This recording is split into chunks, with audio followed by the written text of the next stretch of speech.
Good morning or good afternoon if you are joining me later in the day. Today, we are watching a two times fast forwarded video for your shading demonstration.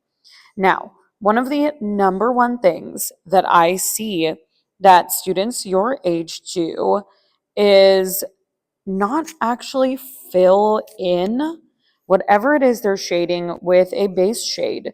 So you want to think about, if I were to turn this animal into a black and white image, then you want to figure out what shade that animal would be. So this guy that I am filling in is like a tan shade. He's not super duper dark, but he's not extremely light. He's not a white furred animal. So I'm going through and I'm filling in that base shade first. Then I'm going to go in and I'm going to selectively darken things. I want to think about where a shadow will be cast, anywhere where we have something overlapping, or we have an area where there's a bend or a fold. Those ears are darker on the inside. I want to make sure that I'm shading in the eyes and the nose, filling anything in with those either darker or lighter tones. So I'm kind of selectively leaving some things that lighter base shade, maybe even selectively leaving things white. So some of the feet details, the inside of the ears, there might be some places where I'm leaving it white.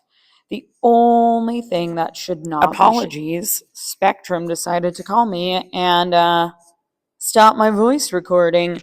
So, as I was saying, the only thing that should not be filled in with a value is something that is the shade of the paper. If something is bright white, you don't fill it in.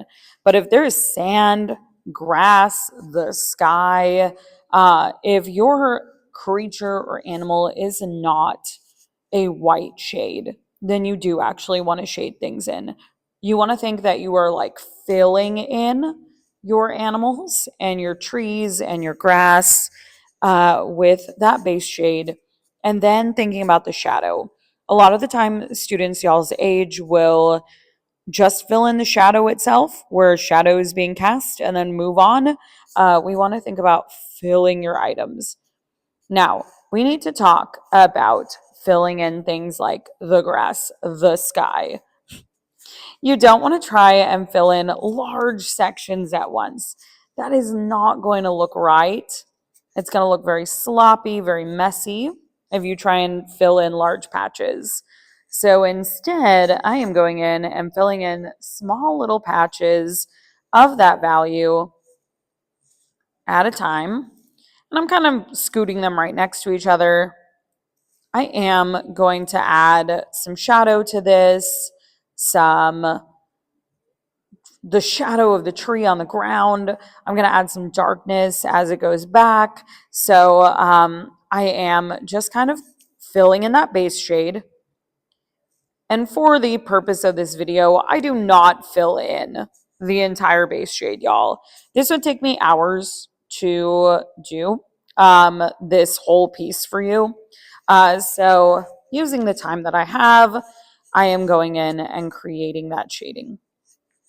So we're going to just pretend that I have filled in all of that base shade, and then I'm going in with those shadows. So I'm creating a shadow where the tree hits the ground, just giving it that effect that the leaves themselves are casting a shadow on the ground. And again, my sand is not white. I'm going in, I'm creating a few little grassy patches. We're just pretending that this has some little bits of grass. All right. And then I want to think about the shade that I want to do for the trunk. I'm doing this one darker than that sand because realistically it is. So I'm going in. I'm first kind of filling that in, filling in my branches, and I'm filling in that shape with my dark shade. Again, you want to fill your shade in, and then you go in and do your shadows.